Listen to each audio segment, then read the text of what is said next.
आम्हाला काही छान टिप्स सांगा ना चांगल्या घरासाठी, म्हणजे तुमचं घर छान आनंदी वास्तू राहण्यासाठी खऱ्या अर्थाने. फार सोपं आहे. सगळ्यात पहिली गोष्ट म्हणजे आपल्या घरामध्ये आपण रोज उदबत्ती लावावी. आता परत ते भानगड आहे, ते बांबूच जाळला की ह्यांस होतं त्याच होतं, कार्बन डायऑक्साईड सुटतो. इतके वर्ष मेलाय का तुम्ही?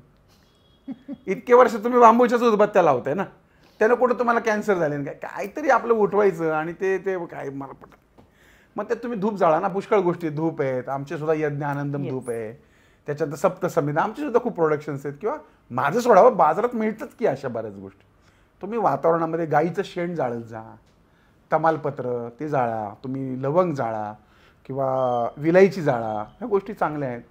एखादं लिंबू ठेवा. अजून सर आपण तुम्ही सांगितलं तसं की घरात उदबत्ती लावायची, संध्याकाळी दिवा लावायचा, मिठाच्या पाण्याने फरशा पुसू शकतो, गोमूत्रात हळद टाकून शिंपडू शकतो, घरामध्ये स्प्रे मारू शकतो, गुलाबाचे वेगवेगळे अत्तर लावू शकतो, स्वतःच्या अंगाला अत्तर लावू शकतो, रोज आपण ओलं कुंकू आपल्या कपाळाला लावू शकतो. अशा खूप साऱ्या गोष्टी आहेत. एखादा मंत्र म्हणू शकतो. अगदीच तुम्हाला येत नसेल तर तुम्ही युट्यूबच्या माध्यमातून थोड्या मोठ्या आवाजात लावू शकता.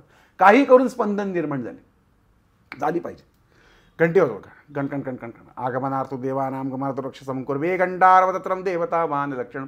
घंटा वाजली की देवता येते, घंटा वाजली की देवता येते. त्या घंटेच्या खाली उभं राहून घंटा वाजवायची, म्हणजे त्याचे जे तरंग आहेत ते तुमच्या डोक्याभोवती जमा होतात, पायातनं खाली निघून जातात. सकारात्मकता जमा होते, नकारात्मकता खालीत निघून जाते. म्हणून मंदिरामध्ये लांबून घंटा नाही वाजवायची, घंटी खाली उभा राहा, घंटी वाजवा, हा विष. मग कासवावर पाय द्या, कासवावर पाय द्या. मग ते 6 गोष्टी आत ओढेल. तशा तुम्ही आत ओढा, काम क्रोध लोभ मद मोह मत्सर. मग तुम्ही देवाकडे जा. घरात घंटी आहे, ती वाजवत फिरा, वातावरणामध्ये किणकिणाट तयार होतो. ध्वनी शास्त्रानुसार, ध्वनी लहरीनुसार निगेटिव्हिटी नष्ट व्हायला मदत होते. मंत्र म्हणा, मंत्र नाही. तो ओसामा बिन लादेन तुला मारला माहिती नव्हतं, त्याला समुद्राच्या खाली नेऊन गाडला, समुद्राखाली गाडला त्याला ते ओसामा बिन लादेन. तर या लादेनला मारण्यापूर्वी आहे ना, बऱ्याचदा आहे ना त्यांच्या योजना फिसकटल्या होत्या. बरोबर.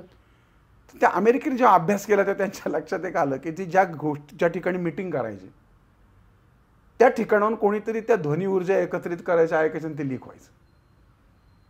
मग त्यांनी काय केलं, एक अशी रूम तयार केली की जिथं जो बोललेला आवाज येतो तिथंच मर्ज होऊन जाईल, ज्याला आपण म्हणतो ना एअर टाईट, जसं साऊंड प्रूफ. आजही आपण आत्ता जे बोलतोय ना ते एका विशिष्ट यंत्राच्या माध्यमातून आपण बाहेर पडलो ना तरी सुद्धा आपण गोळा करू शकतो. त्या ध्वनी लहरी या वातावरणामध्ये आहेत. हा फार स्पष्ट नाही येणार, पण थोडाफार अंदाज येईल की इथं काय चाललं होतं, काय गडबड आहे. हे सायन्स सांगतं, मी नाही. हे अमेरिकेतलं संशोधन आहे, लादेनला मारण्याच्या आधीचं. मग आम्ही जे मोठमोठ्याने ओरडून मंत्र म्हणतो ते वास्तूत मिसळतात आणि त्याची ऊर्जा त्या वास्तूत राहतेच. तुम्ही यंत्राच्या माध्यमातून गोळा करा, तुम्हाला परत ऐकू येईल. गेगार्ड्स 91.1 94.3 कुठनं आले? या लहरी रेडिओच्या माध्यमातून कुठनं ऐकता तुम्ही? या लहरीतनंच येत आहे ना सगळं. या लहरी मानव निर्मित आहे आणि अमानव निर्मित ज्या लहरी आहेत ती म्हणजेच परमेश्वराची शक्ती, तीच ऊर्जा.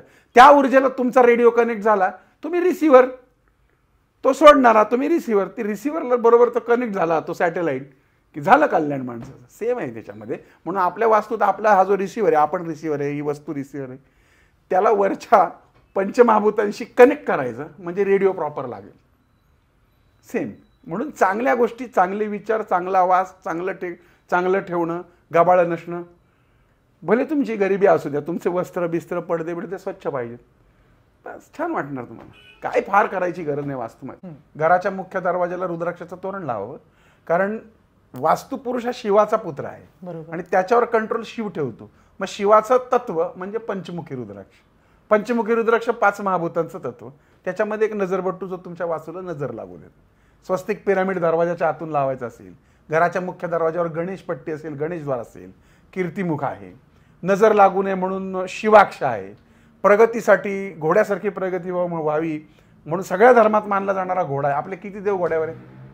खंडोबा घोड्यावर आहे, ज्योतिबा घोड्यावर आहे. म्हणजे घोडा हा प्रगतीचं कारक मानला गेला. आपले सगळे राजे राजवाडे घोडेच वापरत होते. बऱ्याच ऑफिसेसमध्ये ते 7 घोड्यांचं चित्र हे अर्धवट माहिती. 7 घोडे हे सूर्याचं प्रतीक मानलं गेलं, पण ज्याची सिंहर असे ना त्याच्यासाठीच ते योग्य आहे. अच्छा, त्याच्यासाठीच योग्य. मग नैऋत्येला लावा वगैरे असंच आहे हे सगळं, बरं का. हे सगळं जिथं तिथं वाचून कोणी काही सांगतं.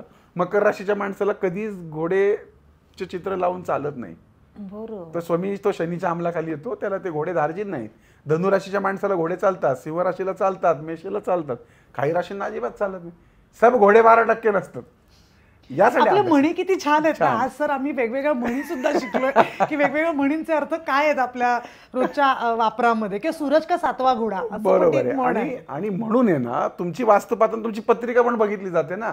म्हणजे आपलं उठलं सुटलं काही चालत नाही, त्याला त्या पद्धतीने तुमची पत्रिका, तुमचे ग्रह आणि तुमची गृह याचा ताळमेळ घातला जातो असं.